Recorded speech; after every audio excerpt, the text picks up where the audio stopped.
Hi friends, మా America ప్రయాణంలో international flight ప్రయాణం గురించి కొంచెంగా చెప్దాం అనుకుంటున్నా. లోకల్ ఫ్లైట్ ఒక్కసారి ఎక్కాము, ఇంటర్నేషనల్ ఫ్లైట్ ఇదే మొదటిసారి. ఎమిరేట్స్ ఎక్కాము మేము. Hyderabad to Dubai to America అలా వెళ్ళాము. ఎయిర్ హోస్టెస్ అయితే చాలా బాగా రిసీవ్ చేసుకున్నారు. లోపల ఇలా ఉంది చూడండి, సీట్లు అవి చాలా బాగున్నాయి. ఒక్కొక్కరికి ఇలా టీవీ ఉంటుంది, బ్లాంకెట్ ప్లస్ హెడ్ ఫోన్స్ అలా ఇస్తూ ఉంటారు. ఎవరు లేనప్పుడు మేము తీసాం ఇది. నాకైతే చాలా బాగా అనిపించింది ఈ ప్రయాణం. ఈ టీవీలో మనకు కావాల్సిన ఎంటర్టైన్మెంట్ చూడొచ్చు, ఫ్లైట్ ఎలా వెళ్తుందో అలా చూడొచ్చు, ఎంత స్పీడ్లో వెళ్తుంది, ఎంత హైట్లో వెళ్తుంది అలాంటిది కూడా చూడొచ్చు. మనకు ఒక్కొక్కరికి ఏసీలు లైట్లు అవన్నీ ఒక్కొక్కరికి ఉంటాయి పైన సపరేట్గా. మనకు అవసరం ఉన్నప్పుడు లైట్ వేసుకోవచ్చు.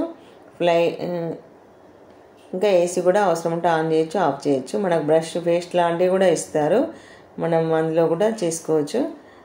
ఇది చల్లగా అనిపించినప్పుడు ఈ బ్లాంకెట్ కప్పుకోవచ్చు. మనం టీవీ చూస్తున్నప్పుడు పక్క వాళ్ళకి డిస్టర్బెన్స్ కాకుండా హెడ్ ఫోన్స్ కూడా ఇస్తారు, అవి పెట్టుకోవచ్చు. ప్రతి 3-4 గంటలకు ఒకసారి ఫుడ్ సర్వీసింగ్ చేశారు.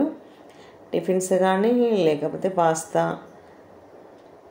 పన్నీర్ కర్రీ అట్లాంటివి చేశారు.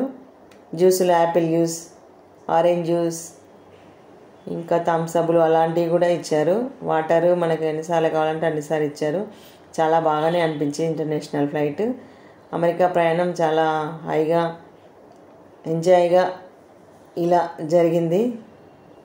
మా ఎక్స్పీరియన్స్ కొంచెం సంతోషంగానే అనిపించింది. Okay friends, bye.